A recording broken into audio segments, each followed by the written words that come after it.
ஆண்டவராக இயேசு கிறிஸ்துவின் இனிய நாமத்துல இந்த காலவெளியிலும் இந்த வீடியோ மூலமாய் உங்களோடு கூட தொடர்பு கொள்ள தேவன் கொடுத்த வாய்ப்புக்காய் உள்ளத்தின் ஆழத்திலிருந்து நன்றி செலுத்துகிறேன். நிச்சயமாகவே இந்த நாள் உங்களுக்கு ஒரு ஆசீர்வாதமான நாளாய் இருப்பதாக.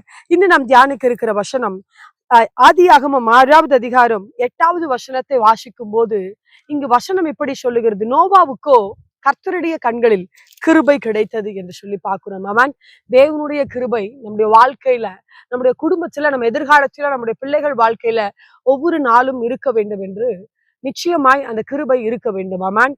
இதை தாவீது நன்கு உணர்ந்தவர்களாய் இருந்தார் என்று பார்க்கிறோம். ஏன் நோவாவுக்கு கர்த்தருடைய கண்களில கிருபை கிடைத்தது என்று பார்க்கும்போது கீழே இருக்கிற வசனம் சொல்லப்படுகிறது. நோவா வாழ்ந்த காலத்துல உத்தமனாய் இருந்தான் என்று சொல்லி பார்க்கிறோம். நாமும் இந்த உலக பிரகாரமான காலத்துல ஆண்டவருக்கு பிரியமானவர்களாய், அவருக்கு கீழ்ப்படுகிறவர்களாய், அவரை சார்ந்திருக்கிறவர்களாய், அவரை வசனத்தை அண்டிக் கொள்ளுகிறவர்களாய் இருக்கும் போது உங்களுக்கும் எனக்கும் அந்த கிருபையை தருகிறவராய் இருக்கிறார். ஆமா, நான் நிர்மூலமாகாதிருப்பது தேவனுடைய சுத்த கிருபை என்று வசனம் சொல்லப்படுகிறது நம்ம பார்க்கிறோம்.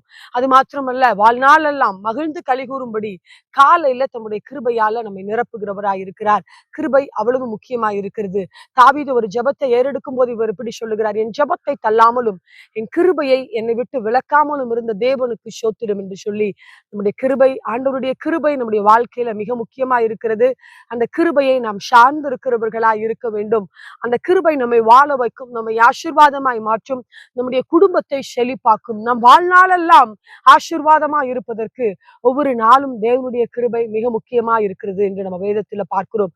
அந்த கிருபையை சார்ந்திருக்கிறவர்களாய் உண்மையோடு கூட, பயபக்தியோடு கூட ஆண்டவருக்கு பிரியமான வாழ்க்கை நாம் வாழ்வோம் என்று சொன்னால் இந்த உலகத்திலையும் அல்ல, ஆண்டவருடைய வருகையிலும் ஆசீர்வதிக்கப்பட்டவர்களாய், கிருபை நிறைந்தவர்களாய் இருப்போம். ஆமான். தேவன் அப்படிப்பட்ட நன்மைகளை நமக்கு செய்வாராக. ஆண்டவரை ஒரு விஷயாய் கண்களை மூடி செபிக்கலாமா? ஆண்டவரே, துதிக்கிறோம், உமக்கு நன்றி செலுத்துகிறோம் அப்பா. இந்த நாளில நோவாவுக்கோ கர்த்தருடைய கண்களில கிருபை கிடைத்தது என்று சொல்லி பார்த்தோம். வேதத்தில் அநேக பரிசுத்தவான்களுக்கும் உடைய கிருபை இருந்தது. ஆண்டவரே, நீர் அவர்களை எப்படிப்பட்ட சூழ்நிலைகளிலும் நடத்தி கொண்டு வந்தீங்க. இந்த நாளில இந்த வீடியோவை பார்க்கிற எங்களுக்கும் உடைய கிருபை வேண்டும் என்று நாங்கள் ஜெபிக்கிறோம். உடைய கிருபையை உணர்ந்தவர்களாய், அதை சார்ந்தவர்களாய், அதை பற்றி கொண்டு இருக்க, பயபக்தியோடு இருக்க, நோவாவை போல உத்தமமாய் வாழ எங்களுக்கு வழிவாசலை திறந்து தாங்க.